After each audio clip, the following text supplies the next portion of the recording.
Welcome back to the athletic grounds here in Armagh for intermediate championship game between Middletown and Erog.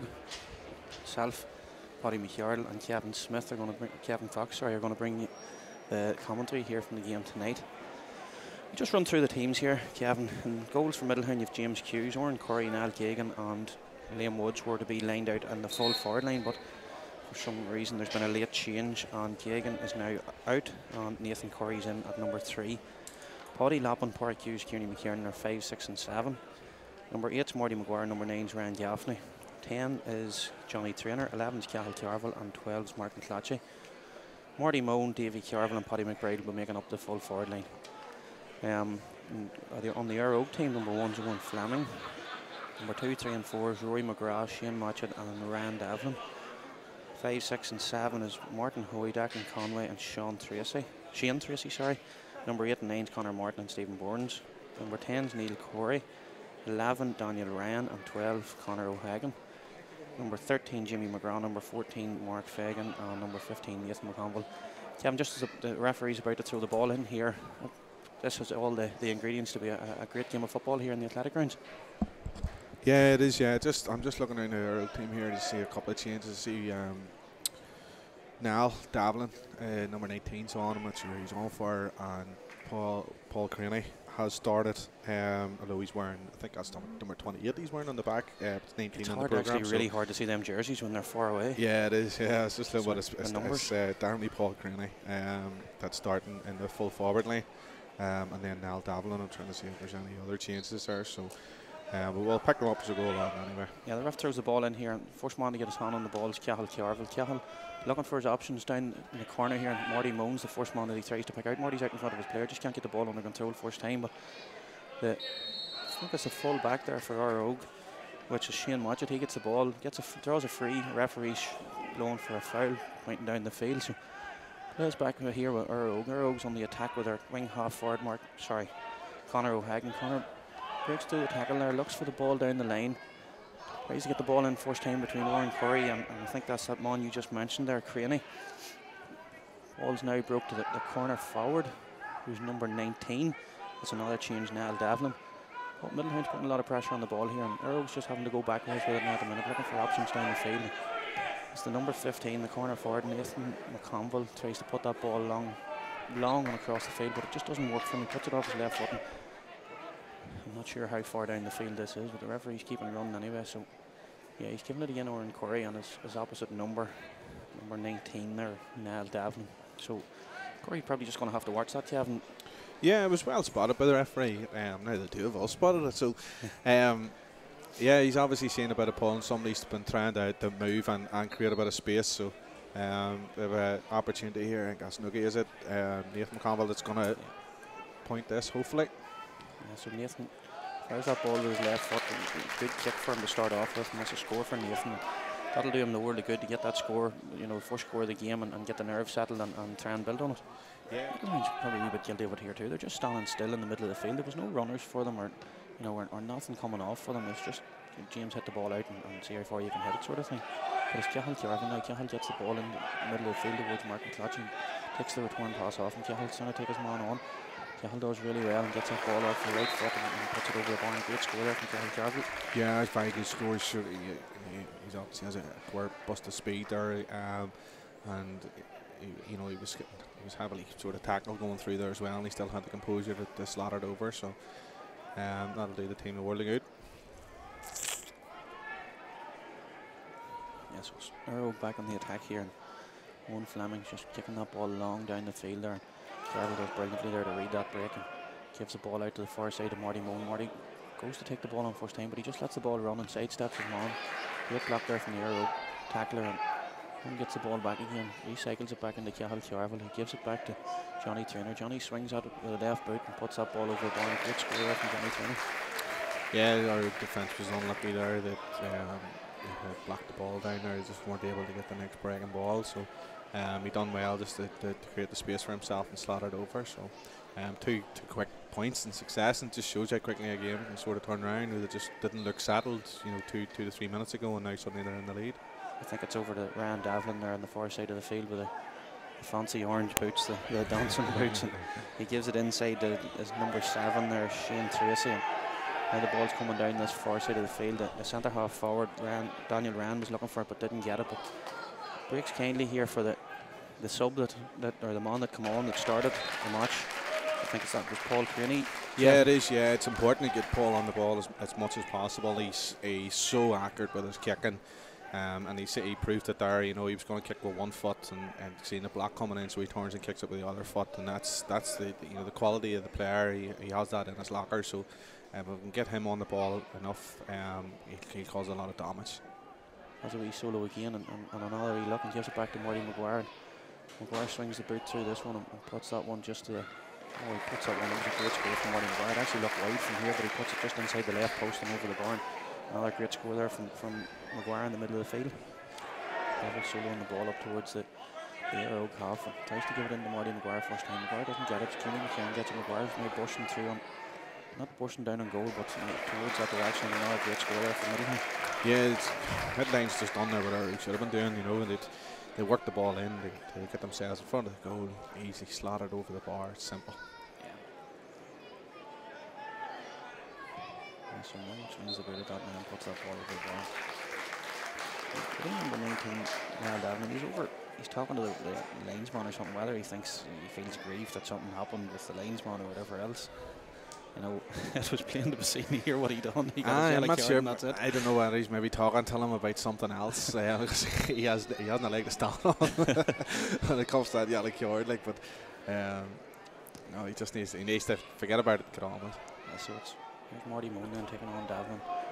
Moan, who's no slouch himself when it comes to putting the afterburners on. Gives it to Paddy McBride inside. McBride breaks the tackle first time. Gives it to Davy Carville. Davy Carville has a pop at it first time. Puts that ball over the bar. Another great score there from Davy Carville. It's Middletown aren't been wasteful. Kevin, had Erog have took their chances, them 2 or 3 shots that they had. You know, well, it's kicking on. It must be nearly 10 minutes now from they had their last one.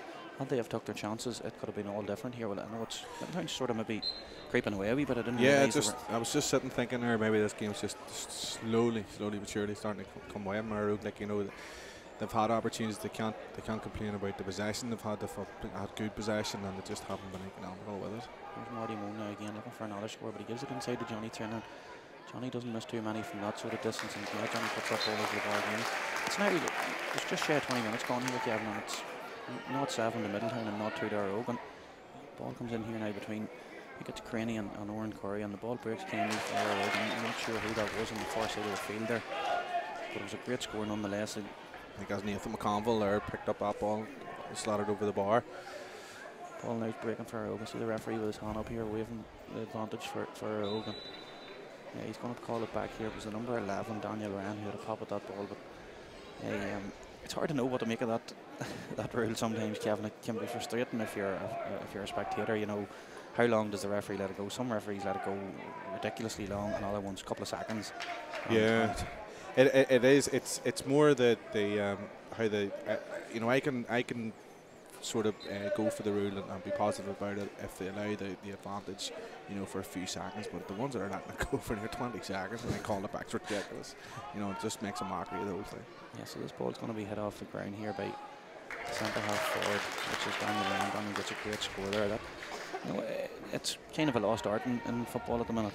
Keepers and very few players can do it, you know, but it's always great to see a man setting the ball down and just driving it over the bar from yeah, Daniel's he's always been doing that there for years, really. Like, you know, he's quite skilled at it, but there's times where he can fluff his lines and put quite in bars to it. Number 4, Rand Davlin attacks down the field. He tries to give a long crossfield ball. Paddy McBride was aware of that one. Gives it to Marty Moan now. Marty will be quick down this far side of the field. Marty will try and take his man on the outside or the inside and not matter to him. But he's still carrying the ball anyway. Marty steadies himself and fires that ball over the bar. And a great score there from Marty Moan. Yeah, that's a super skill. It's well worked.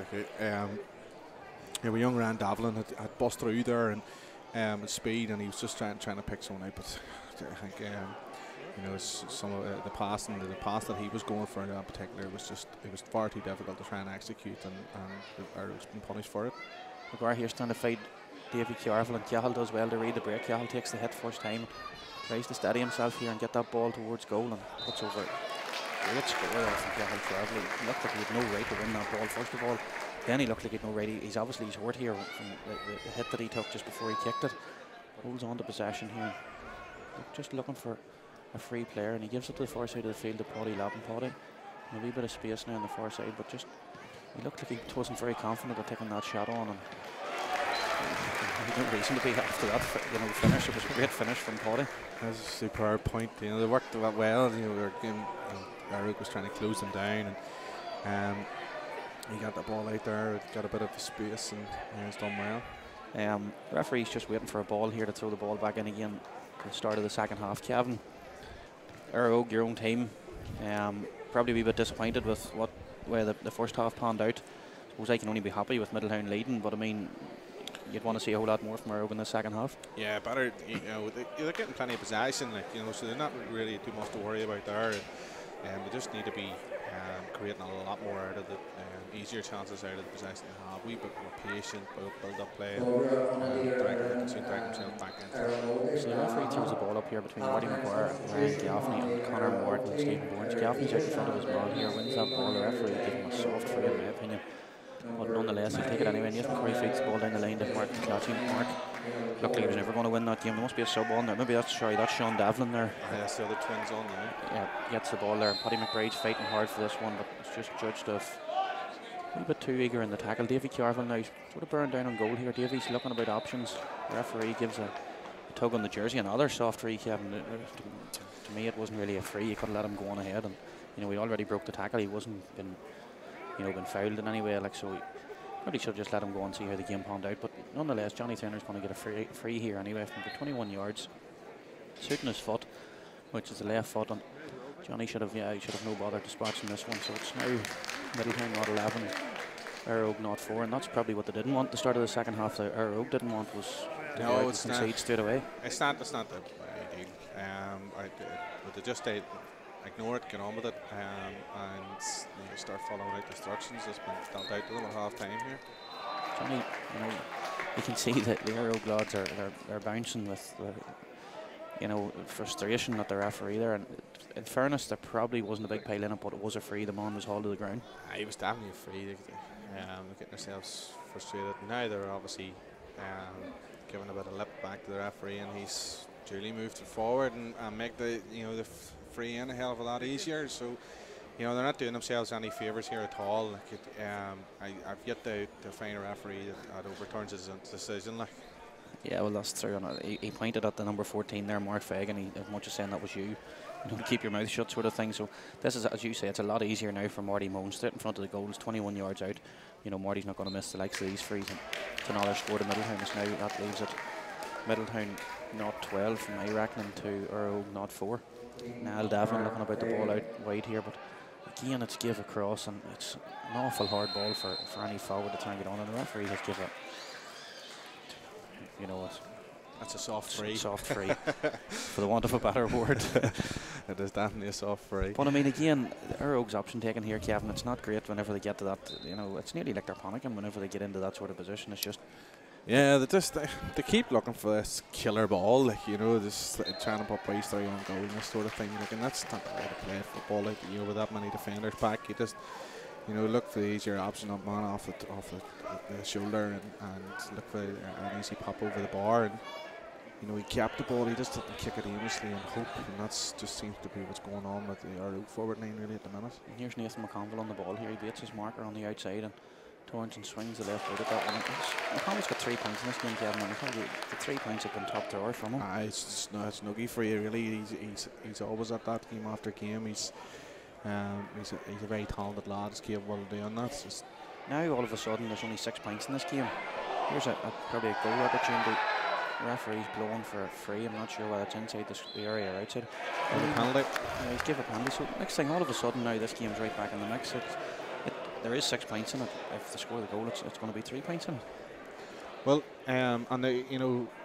you think back there, over the last sort of 5 to 8 minutes, Erog could easily have had 2 goals. Have had two goal line clearances really. Yeah.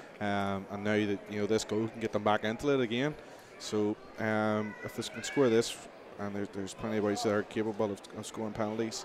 They've every chance of getting themselves back into it again. So, and I think here Middletown maybe guilty of a wee bit of complacency here as well. They've played about with that ball and they haven't done the same things as they were doing in the first half. You know, I see them now, they're maybe starting to panic a wee bit here. They're going to take on Shea Gaffney from the line. Shea, to me, probably is a starter every day of the week. So, you know, if he's not starting, there's obviously a good reason for him not starting. But I mean, you know, Shea will be coming in here now, good footballer in his own right. I see Tiernan Evan line or stepping out here as well. So at safety, so they're going to take the two of them on. Penalty, Kevin, how do you see it? Call it before he hits it. No, he hit it to the left, no doubt. Hard and low. Yeah, so he's laying the penalty up here now. Great start, absolutely great start. The keeper never getting that, even if he had a dive the right way. You know, and that's here, game on again. Erog now back on the attack here again. And this ball's about 21 yards out here. Player swings his boot at it. It's Liam Woods on his opposite number underneath this high ball. Does well to get that ball back in play again. Puts a great score over the bar. I think that's the centre half forward, isn't it? Daniel Ryan again, yeah. So a great score there from Daniel. I'll tell you what is noticeable, Kevin. Daniel has started getting into the game this last 10 minutes. Again now, Middletown started to do what Erog were doing for the biggest part of the game here. You know, they're putting themselves under pressure. The ball now on the overlap on the inside here. Great score there from Erog again from the, I think that was the number 19. Kevin, was it? Niall Devlin put that ball over the bar and another great score there. And that leaves it, in my reckoning, a one-point game now. So, you know, it's all to play for. Renewed confidence in the second half, or the last 10 minutes anyway. Yeah, you can see Daniel, like, when he gets in the ball, like, he's just sped away. Like. Yeah, he's very, very quick, and you know what? Great ball in there. I don't know whether it was intended or not, but here's a goal chance for Erog, and great score there for Erog on the far side of the field. I'm not sure who that was got it. But that now leaves the score 2-8 to 12 points, and Middletown are really chasing shadows here at the minute. Yeah, it is. I think that was maybe McConville then, but getting that. I'll get a wee look at it here now, but yeah, it was. But it all started off with a kick out to Daniel. He's won the kick out for them on his own. He's turned his man. He sped away from him. I'm not sure that he intentionally meant to kick it in to Paul Cooney like that. But it's worked out well and they created the goal chance. So it's just the whole game has just turned on its head.